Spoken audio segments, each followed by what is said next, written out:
Let me welcome you to the online webinar that today we are handling in UBIS, University of Business and International Administration.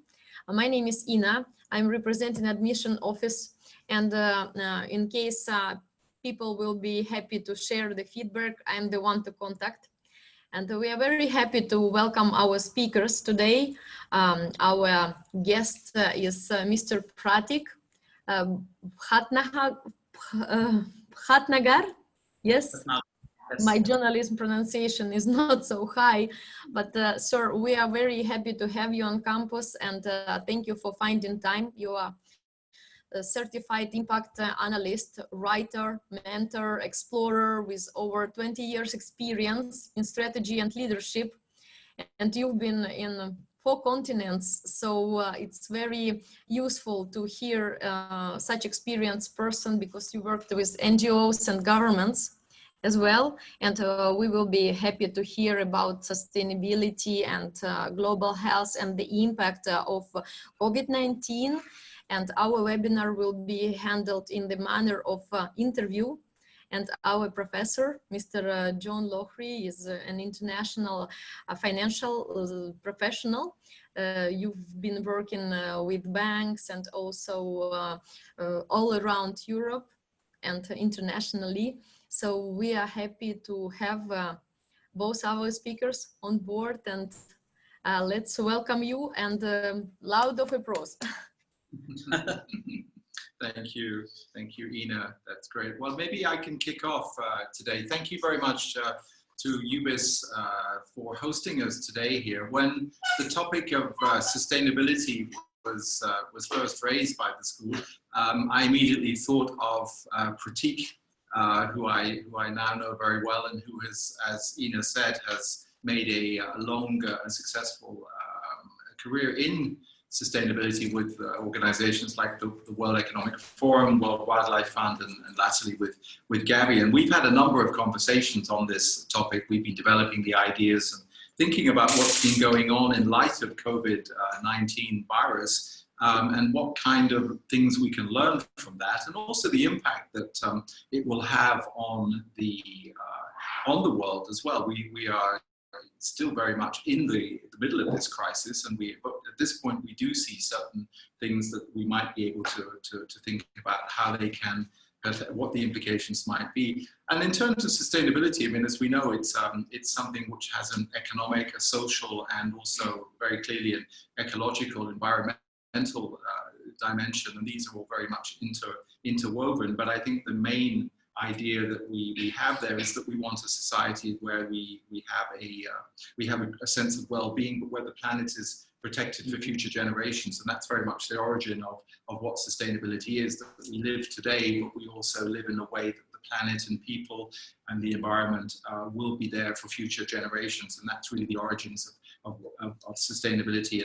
And of course there are 3 actors in that. There's ourselves as individuals, there's the governments and their role in regulation and putting the right laws and rules in place. And then, of course, there's the business sector.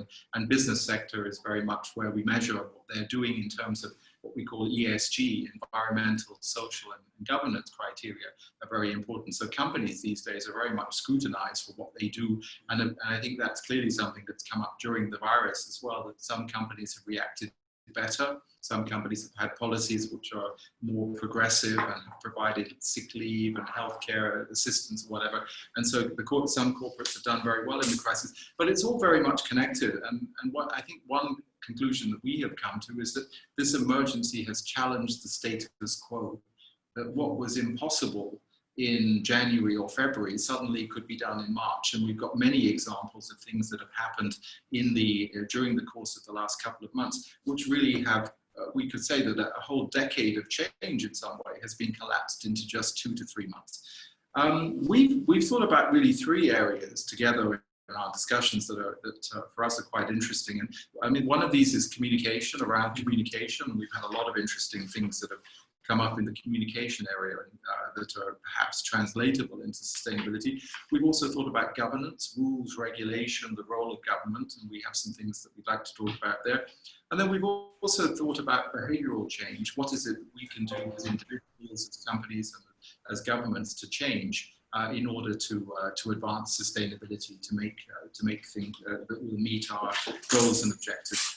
So with that, I'd like to bring Pratik into the discussion. And I think, Pratik, you have some areas that you'd like to address. We know we also have some questions. So if we're looking at, if we're talking about a particular topic and you feel that you'd like to add something, then please, just let us know and we can do that. Otherwise, there will be a Q&A at the end in approximately 25 minutes. We will have time for Q&A. But if there are things that are particularly pressing for you, then you can obviously come in and we'll happily take questions. So Pratik, I mean, it's been an interesting 2 or 3 months for everyone, and sustainability hasn't fallen off the radar, really. If anything, it's been interesting to see politicians have continued to talk about sustainability and climate change and, during the emergency, even though we've had something very big to do with, we've all been dealing with something very big. So what are your initial thoughts about this? Well, first of all, thank you very much, and thank you, all of you, for being here. It's hard to believe that just 3 months ago, or 4 months ago, the biggest news item was a climate-related news item, which was the forest fires in Australia in January. And very soon after that, we began to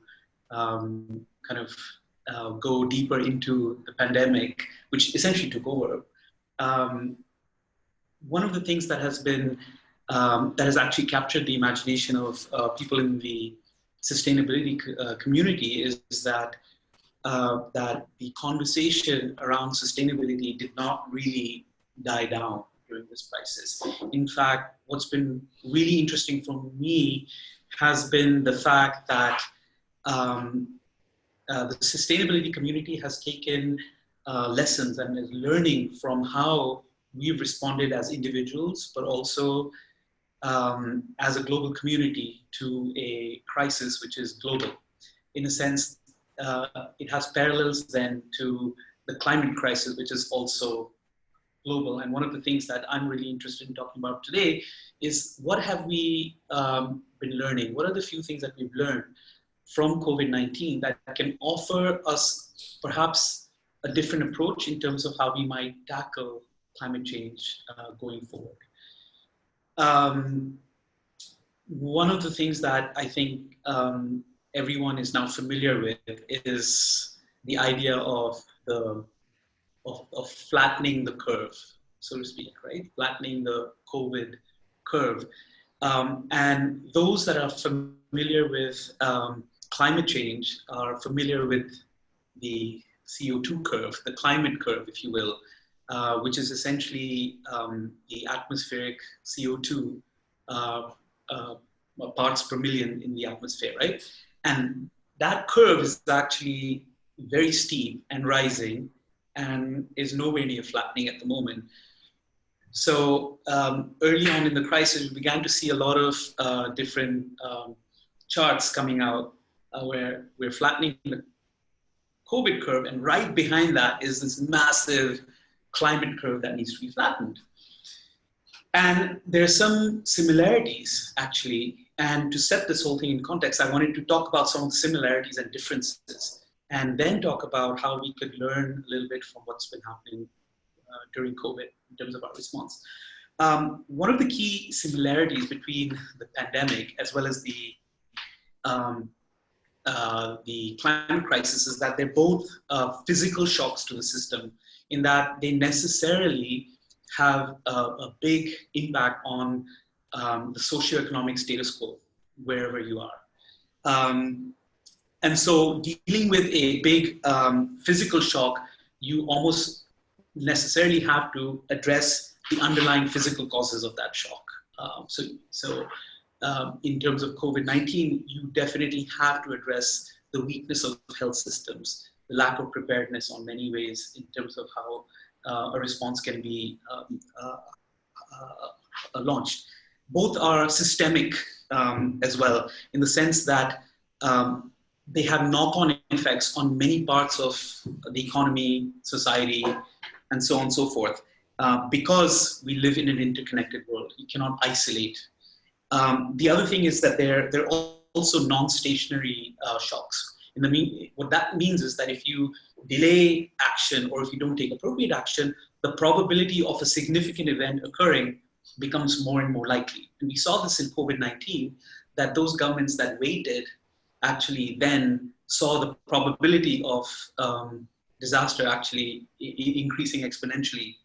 They're also both non-linear in the sense that once the crisis reaches a certain threshold, the impacts are exponential, and essentially both are then risk multipliers, and they actually lead to more risks opening up in the economy. But the key difference is, and I think this is the key element, the pandemic is more, the impact of that is more immediate. We see it happening around, we need to take action immediately. The climate crisis has always been about the risks that are accumulating in the system over time, and that the immediate effects are sometimes not apparent, even though just as COVID has, in a very short period of time, impacted livelihoods and the economy at a very big level, you are seeing livelihoods also being shattered by climate change, whether it's fishing communities being devastated by fallen fishing stocks, or the land quality being degraded for farmers because of changing weather patterns. Well, it's certainly, it's a very good point, Pratik. When you think about what happened in Australia with the forest fires, obviously that's had a devastating impact on the agricultural community in that country, and that's a highly, obviously Australia, affluent country that can afford to invest in irrigation and different things like that, but it's still no protection. So being a rich country, or being rich countries are suffering from these things as well. So there are these things happening. We're beginning to see much more of these, I think. Yes, and I think the key thing that has before this crisis sometimes made it more overwhelming for us to deal with the climate issue is the issue of the tragedy of the commons, in the sense that individual actions sometimes tend to act in contrary to the common good. But COVID has shown us that actually individual actions can add up to deliver a very good global outcome in terms of flattening the curve. What the climate crisis does face is not the tragedy necessarily of tragedy of commons, but a tragedy of the horizon. It feels far away, and I think this is the key thing that I think is emerging from COVID-19 crisis, is that there are a few set of learnings I think that can easily enable us to take action in a way that was different from before this crisis happened. And I wanted to talk a little bit about those. As I said just now, that the conversation about climate change was really seen as a top-down thing. We had these big global agreements, and we left it for the governments to enact policy that would then trickle down. They would make changes through incentives and other measures, and put in place so that we could be on a kind of low carbon trajectory. But COVID has been just the opposite. It's been literally a ground up movement. In what way? Well, first of all, I think each of us were able to take a simple set of actions at our level, which then multiplied into big global outcomes. What were simple set of actions? Wash your hands, stay at home, right? Keep physical distance. Yes, exactly. You were able to unpack a very complex biological kind of event, phenomenon that maybe very few of us are well versed to understand. Yet, through very simple actions, we were able to, in many instances, flatten the curve. I mean, we have the data; we've seen that. So the first thing I think we're learning is that is it possible to actually, in a similar way, find those 4 or 5 set of individual actions that we could take at an individual level that can actually lead to flattening of the climate curve? And in fact, research shows that there are about 10 things that you can do at an individual level. And I'm going to read off a couple of them. One is actually go car free, fewer flights, public transport, think about heating and buildings in a different way, changes of diets and so on and so forth. These are kind of big level things we could do. But imagine what that means at an individual level. Suppose one of the 5 things, like the equivalent of washing hands, could be all of us take 1 long-haul flight less in a year. Now, it's really interesting that the CO2 emerging from saved from that 1 long-haul flight is actually equivalent to 2 individuals converting into a vegan diet for a whole year. So the multiplicative effects of just that one simple action is huge. I think that's very interesting. You raise a good point, but it's when you can communicate the impact that something will have in a way that we can understand as individuals and we can act upon. And I think the COVID emergency has been the communication around what needs to be done and what it will do and how it's working has been very clear. And having that everybody was able to speak the same language about understanding, we know that we were talking about the number of contacts that people were having, the reproduction rate of the virus. And so we had a very simple set of things that we needed to understand and what the impact would be. And I think when you break it down as you have done and say, well, 1 long haul flight a year less would have this impact.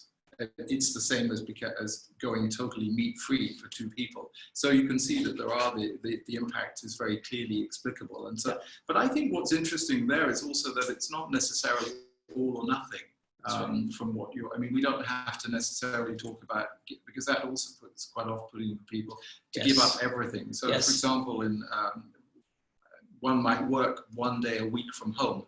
And that's 1 day less of traveling and 1 day less of carbon emissions by just simply working from home. So it doesn't have to be that we're all going to work from home all of the time. But if we were to gradually integrate some practices, we can have an impact. And I think that's what is interesting about the COVID, is that it doesn't have to be all or nothing. We can do something and still have an impact. Absolutely. And the communications is kind of the next kind of set of simple things. I don't know if you go on Pinterest and type, coronavirus communications, you'll come up with a set of infographics from all around the world that governments have used to communicate. I mean, we've seen the ones in Switzerland, very nice with icons, very simple. You'll see the ones from the US, you'll see from Singapore. Every country has tried to find its way to simplify a very complex message, a complex issue, into 5 or 6 set of actions. So that communication aspect is clearly important.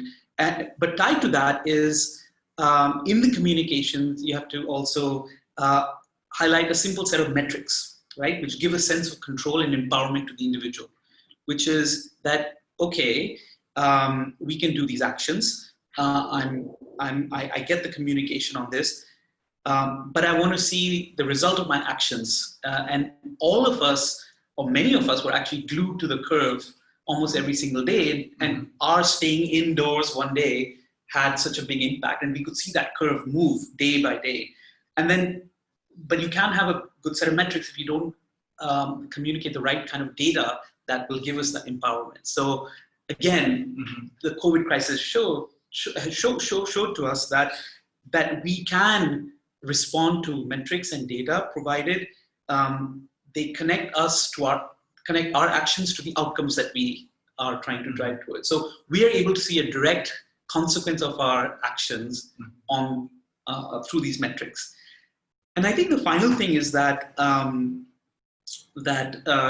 it showed us is that there is a willingness to make individual sacrifices for the common good, right? And this turns that tragedy of commons on its head. In the sense, we are, if provided we understand what are the 3 or 4, 5, 6 actions that we take tied to data, see the results of that, we are able to make those sacrifices without sacrificing a major quality of life. And again, I'm not talking about everyone, because in the climate context, you have about 10% of the population in the world that contributes to a significant amount.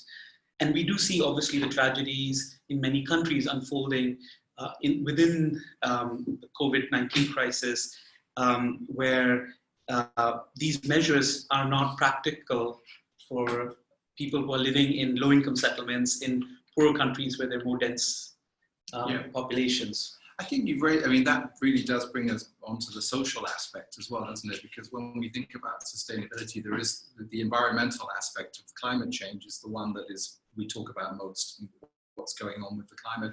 But sustainability does have that social aspect as well. And I think the crisis has highlighted issues around inadequate worker protection. It's highlighted issues around lack of access to healthcare. That should be, according to the UN, a universal right, but it isn't in many countries. People struggle to access healthcare. In some countries, you can't take time off work if you're sick, so you have to work. So therefore, you spread the disease. And I think that we see it's very interesting. I mean, I'm not sure if it's necessarily a parallel, but the protests that we've seen around the world on racial inequality, it's people acting and saying, we're not prepared to put up with this anymore. And even though we're in the middle of a viral emergency, young people particularly, have been willing to stand up and say, this is not acceptable. And I think one of the things that we can say would give us cause for hope is that that could be extended to other social issues as well, such as access to healthcare, such as worker protection, because that's highlighted to people how vulnerable we are, because we're all integrated. Somehow we can all be affected. I mean, one country that did very well initially with the COVID was Singapore. They had very few cases, but then they discovered that they have a lot of migrant workers living in very poor housing conditions, and suddenly they all started to get infected, and it became a national emergency. But that was already an issue that they had there, and so that they weren't addressing as a social. So I think the virus is that, that we do also have to address these other social issues. Climate is obviously very important, but the social aspects have got to be addressed as well. Yes, I mean, social issues around inequality, poverty, institutional and systemic discrimination, in many ways help to prolong the crisis in many countries, right? And you would have communities that did not, even if healthcare was available, they did not have equitable access to that healthcare, right? And so these systemic issues will continue to be a drag on the climate, on resolving the climate crisis as well. And if anything, this crisis with the pandemic has kind of exposed the weaknesses that exist in systems. And what's really interesting for me is that prior to this crisis, we always associated rich countries with better systems in general. But you have seen rich countries struggle and in many cases been exposed to the weakness that actually existed in their healthcare systems, for example, and in other systems. So the crisis, the climate crisis is very similar. You have poor countries are potentially able to leapfrog into better systems. That's right. As I think we were talking about the other day about Kenya, for instance. Yes, with financial services, so that the telephone has become a most important tool for people accessing healthcare, accessing banking. Many people never had a bank account before, but they were able to access that through technology. So technology, I think, does have a role to play, doesn't it? I mean, if it's not in giving the metrics as well, I mean, where we can imagine technology as a way, as we have now, distributing information, making people aware of what's going on, but also part of the solution as well. So I mean, we can see that. Yes, I mean, a technologically advanced country like the US struggled leveraging that technology, whereas other countries actually leveraged technology is Yes. much better. Oh, absolutely. Yes. South Korea, Taiwan, for instance. Well, I mean, also we know that Vietnam, for example, Vietnam had a very successful response to the COVID emergency, and that's so we know that that's possible. It's not just about being the richest, most powerful country in the world. It shows that other countries can, if they adopt the right policy measures for the situation, then they are able to have an impact. Policy and governance measures. So there are kind of new haves and have-nots in this. Yeah. Those who have good systems and good governance, and those that don't. And it's not necessarily about rich and poor anymore when you move towards crises like climate change. That's true. And so, I mean, just perhaps from my point of view, I mean, I tend towards being optimistic. Yes. Generally about things in life. I mean, I tend to try to see the possibilities. But I mean, how do you feel? Are you optimistic that we'll learn some lessons from COVID and the response that we can apply across sustainability? I believe so. I think one thing that's come out for me is this idea of an empowered individual. Mm-hmm. All of us here help flatten the curve, right? And that's a powerful thing. We look back 20 years from now and we say, I did it by doing these 5 things. And to some extent, maybe it's not appreciated yet in the media, but some of that empowerment has also led to the demand for fairer, more just, more equitable society, and which necessarily means a better use of environmental resources as well. Mm-hmm. And so as people understand this power that they have now obtained Mm-hmm. through actually helping flatten the curve, I think this will go forward in very significant ways. And I think we were talking about this the other day, John, that every global crisis has resulted in the emergence of very new kind of social contracts between governments, people, and institutions that inhabit, a geographic space. And we're probably going to see, of course, an era of governments struggling to come to terms with how to deal with big crises, but on the other hand, individuals a lot more empowered to push governments towards that, perhaps mediated by technology, and other things. So you're going to see a lot of pressure, just like we're seeing pressure in the US to overturn certain laws. Yes, well, it's remarkable. I mean, if we think about the protests in America that we've had on racial inequality, and even President Trump, who perhaps has not got the best reputation. I mean, he's been forced to now come with new legislation to change the law to look at the way to improving the way that policing is conducted in America. So, I mean, that's addressing a major social concern, but all of that's happened in the space of 3 weeks. So I think what for me is quite a positive is the fact that the time frame can be compressed, that's something that's been talked about. I mean, the issue of social inequality, racial inequality in America has been dragging on, and ever since the civil rights movement, people have said that there is still more to do, and that did come to a head, and it shows that action's possible. That even a president who's not necessarily considered to be a civil rights president or equality president, it feels that he has to respond to public pressure and change the law. So I think that gives me definitely quite a lot of cause for hope. And I think the fact that politicians have continued to talk about climate during the COVID time as well. We've seen the Swiss Parliament debating the CO2 law. We've seen governments attaching conditions to giving companies money to help them, but saying you've got to do certain things to improve your climate credentials. So airlines are being given money, but they're being told they'll have to become more climate friendly. So these are good positive signals, I think. No, Pratik, it's a very interesting subject, and I think we're still very much in the middle of it. Yes. But there's a lot we can start to think about based on what we are going through and how we can adapt and we see that. I think we've got some questions that we'd like to turn to before we conclude again. Finally, we have an audience here with us today. We're very lucky to have face-to-face audience. Does anybody have a question or questions they'd like to raise at this point? First, I want to say hi to you guys, Lochrie and Pratik. My name is V. I'm come from the IR crew of the UBIS University. Mm-hmm. So to go straight, we have mentioned about the healthcare system, when the government point out the problem that they need to do something, especially on healthcare for the person. I mean, for all persons, especially at the moment for persons who are, lack of awareness at the moment. My partner also said, I mentioned that before, especially specific for the homeless person.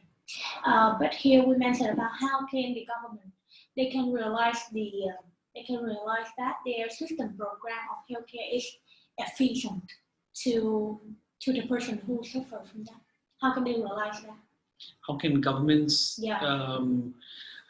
How can governments develop better healthcare systems? That's one thing. Yeah, I mean, so as I said earlier, that this crisis has exposed the vulnerability of many healthcare systems, and so that creates a lot of pressure points in an economy, in a country, for change. You have had instances where health workers in the US haven't had the personal protective equipment. You have actually left them vulnerable to contracting this disease. And I think as these realizations multiply in the system, there will be a lot of pressure to reform this.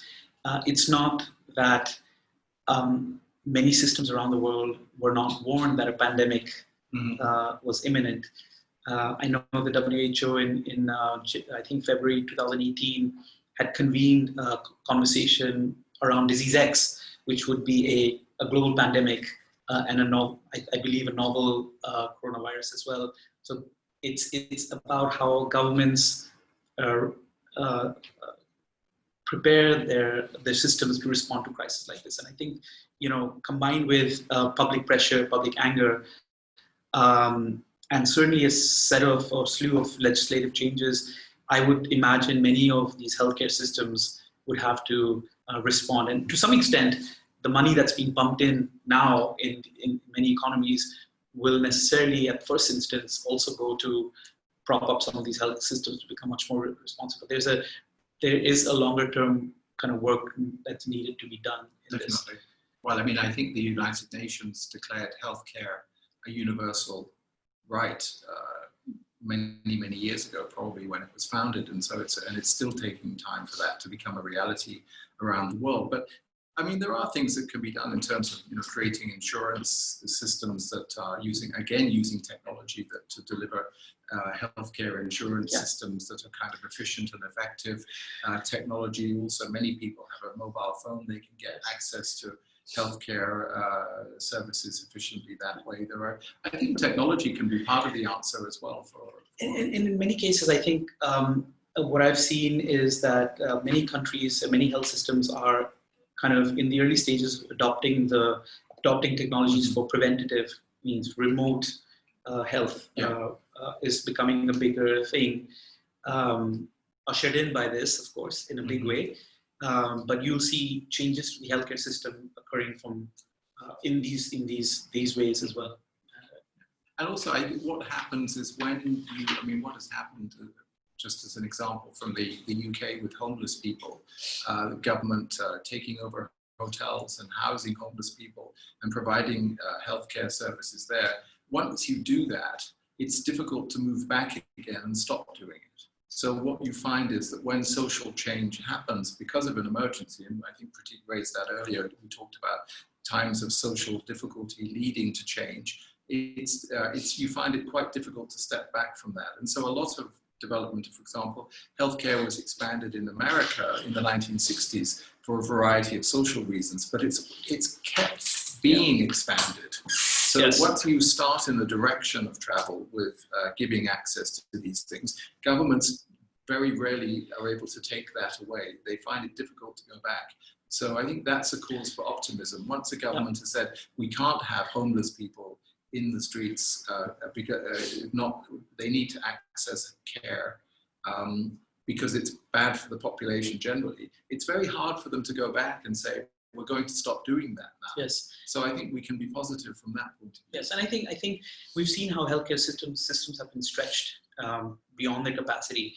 And the primary focus on coronavirus of these health systems over the last few months has also, in some countries, led to an increase in other diseases or outbreaks. Particularly, it's interesting, climate-related waterborne diseases, for instance, which will become more and more prominent with the climate crisis as it worsens. Health systems need to be able to cope with that eventually, but also in the immediate, right? Because there's been a bit of a neglect of those diseases. So we will continue to see that. So we talk about climate.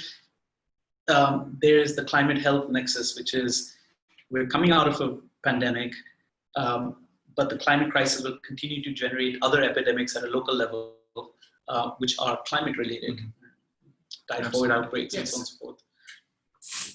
I have a question related to the climate change part, but I want to say also thank you for that. I really love the parallel with COVID and the climate change. It's true that before the COVID, climate change was a really big topic that we all talked about, and it does give hope. Putting the parallel. I'm curious to know whether I really like the topic of what you said, the little things that we can do. Not using the car, it's easier said than done, especially if you work in Geneva and you think, well, you can sometimes do it. I mean, I think people in Geneva mostly do it. I mean, it's very inconvenient to drive and find parking. But my question is, what are the other 8 points that you didn't mention, that the little things that we could do? Well, I think a lot of them had to do with switching to more renewable energy. So now, not necessarily in terms of electricity generation, of course, that's a very important aspect. But here in Switzerland, we are allowed to choose on our electricity bill where we would like our energy to be sourced from. So it's a choice that you can make here. Many other countries, I don't know how many countries offer that possibility, but we have in our electricity bill the ability to choose. Yes. That is something individual that we can do, right? I mean, there's certainly a lot to be said about, as I mentioned, diet was number 7 on the list of top 10 things. And that's a question of individual kind of decisions we make as but it's not very difficult. As John said earlier, it's not about, going to the extreme, but over time you make sensible choices saying, okay, well, instead of 4 days a week, maybe I eat twice a week, or so there are these little things that you could do, and these little things, as I mentioned earlier, have huge impacts if collectively done, right? I think the impact, and also we have to see how these things also fit together, because in most of the world, many parts of the world now, the health crisis is the crisis of obesity and eating too much industrially produced food, and that's having health consequences. But it's also got environmental consequences as well, because of the environment, the way in which that food is produced. It's got consequences for the animal livestock as well. And so the whole industrial agricultural system, it was perhaps good when it started out to try to feed people cheaply and efficiently. But now we have a problem where in many countries, and it's also not just always rich countries, but in some countries there are huge problems of diabetes, to do with overeating, obesity. Mexico, for example, is suffering. I mean, more than a third of the population is suffering from obesity, which, of course, you can say, well, it's great that people have enough to eat, but clearly when it has health consequences, it's not. So it all does tie together with the sustainability aspect. I mean, what is a sustainable lifestyle? It's not to get, sorry, please. I think, I think whereas before COVID, many of these measures would have appeared preachy to many of us, right? But now the hopeful aspect of me is saying that actually we realize actually we can do this. It doesn't sound preachy anymore because I can take this action. No one's telling me to take this action anymore because I've seen that my taking the action actually resulted in so many things. So I think a conversation around this, that what we come out of COVID-19 is individuals who are empowered to make a difference at a global scale. Whereas maybe before this, we would say, hey, I'm such a little person in the larger scheme of things, what can I do? Well, actually, we can do a lot. And we've proven it now. So. No, sustainability is, I mean, it's about having it's about a way of living that will allow us to live with what we have on this planet, but also to live a life where everybody is happy and fulfilled as well. And so I think we need to talk about this in a positive way, about a lifestyle, which is where people can be happy and fulfilled. And that's where, I mean, so I think as Pratik was alluding to, there's a positive dimension to this. It's about me making choices that will be healthy for myself and healthy for the planet. Yes. And I think that's what's really and it's also quite exciting, I think, when you see that it can do that. And you know, I think in Switzerland, somebody did a survey saying that shifting a lifestyle during Corona, of course, it was in a very extreme situation, we were forced to do it, but just shifting a lifestyle to cooking more and staying indoors, for example, in this state, we ended up saving 2,000 francs per household.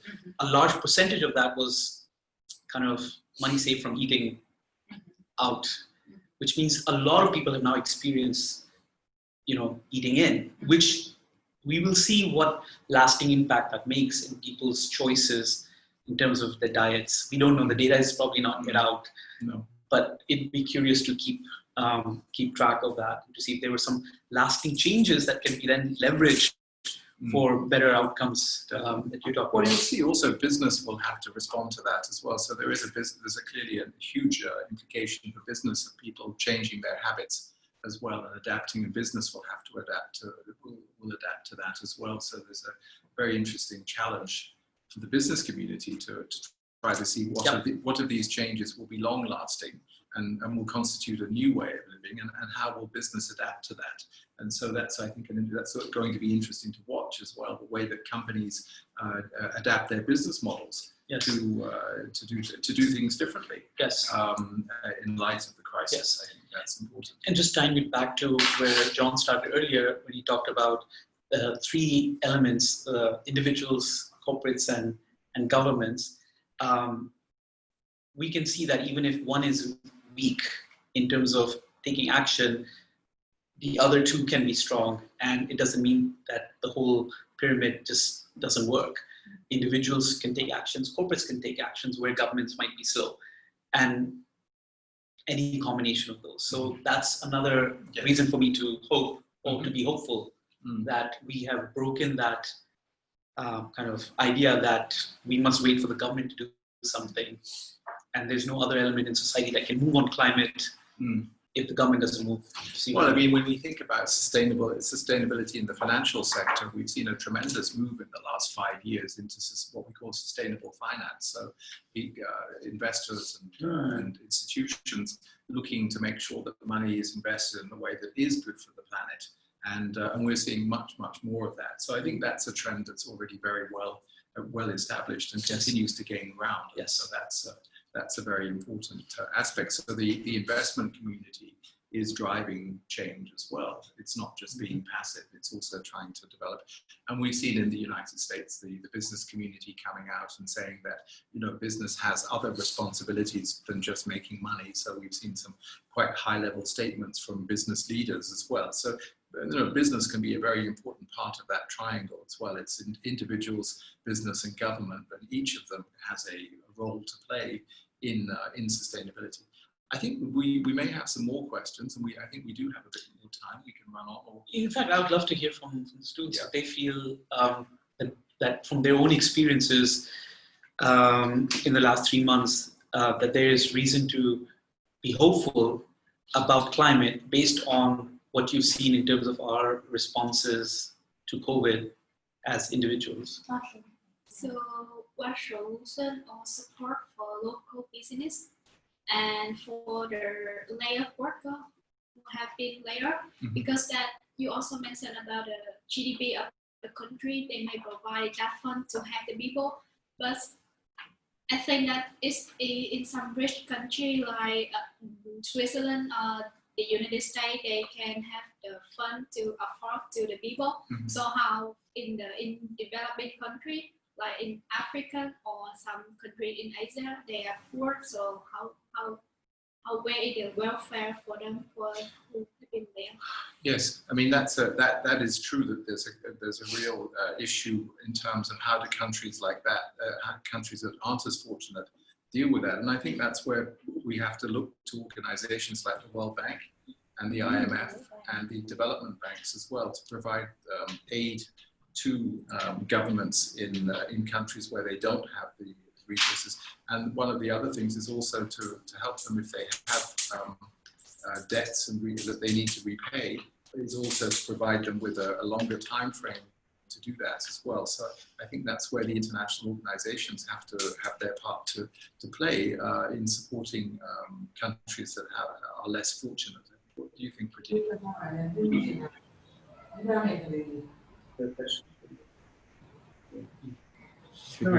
Absolutely right. I think that's the best that we can hope for, is that the international organizations will be able to provide support to the to countries that need assistance in that. But do you see hope in the future based on your experience of how we've handled the crisis collectively as individuals?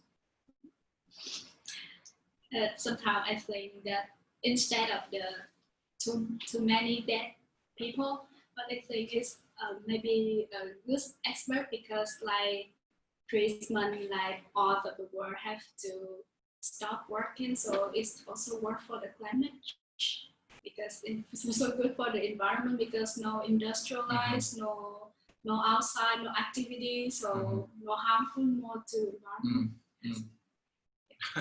Well, it shows what can happen. I mean, when you, I mean, it's a very unusual situation. It's a unprecedented situation for governments to decide to shut down the economy. Normally, governments spend all their time trying to encourage people to be economically active and to tell people you've got to work, you have to make money, you've got to, and that's normally what we're all encouraged to do. And then what we've seen now is where the governments have been essentially putting the economy to sleep and saying, don't work, don't go shopping, don't do any of this. And so obviously this has had tremendous consequences, a tremendous impact on the reduction in carbon emissions and pollution as well. But I'm hopeful that people will see that, you know, that that sometimes radical action, is necessary to happen, and in those situations that eventually we will realize that the climate emergency is an emergency. It's not just something that will happen in 20 or 30 years, but there are already consequences from the changing climate, and that we will need to take some radical action. And it may well be that people have to work more from home and less traveling and things like that may be required until we find other solutions. Now, of course, again, technology may eventually come up with no carbon solutions where we have alternatives to, we may have electric planes eventually. They are working on these ideas. There may be technological solutions that can help us, but in the meantime, we have things that we can do personally, I think, Pratik, no? It's absolutely going down to that behavioral aspect level of this. So cannot underestimate the impact of the behavioral changes, which they, as we know, that they are those limited set of actions that we can take, and they don't involve like massive sacrifices as well, but they can be done. So I think. Well, we see it in the city of Geneva, the government has increase the number of cycle lanes. So if you were in, you might not like that if you have a car, but when you're walking around the city now, you'll see many more cycle lanes. Parts of the roads have been fenced off, have been marked off for cycling and slow mobility. So and that's a direct result of encouraging people not to take their cars. So there are governments are taking advantage in some situations and saying, well, we want people not to use even public transport. We want people to either walk or take their bike to work, so that there's not too many people on the public transport. Any more questions? Do you ever think that the outbreak will reoccur again? Oh well, Pratik, you're more. You have more insight in the medical world than I do. What do you think? Do you think will we have another outbreak? Well, I mean, we're not finished with this crisis yet. So, and I think government measures are there. Governments are cautious, and now we all know how this thing works, right? So, as going back to the main point that we're making here is that it's not for us to predict as much as what we can do ourselves to ensure that that second wave doesn't happen. So there is danger, of course, of complacency setting in, because we've got the cases down to a very minimum level, but now we know what the script is, we know what to do, right? So I think that's essentially the theme. Yes. Whether a second wave happens or not also depends on how we behave as well. So that's important. Okay. Well, thank you, Pratik. That's really, I think it's a very interesting discussion we've had, and certainly there's a lot of things that we can take from this to the overall sustainability debate and what we can do. And it's really something that, as I say, I mean, I'd like to think of myself as being optimistic, and and I think we should all, because when we're optimistic, we can find solutions. And I think that's what's we come to the crisis. There are solutions. And what is interesting, I mean, just as a final note, I think many of us will have spent a lot of time on platforms like Zoom, either for education or for contact with our families. And many of us are having more contact with people. I mean, many of us are organizing ways of doing things differently. I mean, families are coming together and having parties to celebrate birthdays over the, using Zoom platforms or things like that. So I think humanity is tremendously adaptive. We're very good at adapting to new ways of doing things, and I think that's probably what we will continue to do. So thank you, Pratik, for joining. Thank you very much. Thank you all. Thank you to the audience as well. Dear John, dear Pratik, thank you very much. It was incredible discussion, and the way you were interacting between each other, like this model of interviews probably is the best type of the webinar I've been participating lately. And you gave a good prognosis for short and long term, which is also given a lot of thoughts to analyze the situation that happened and how it should be overcome.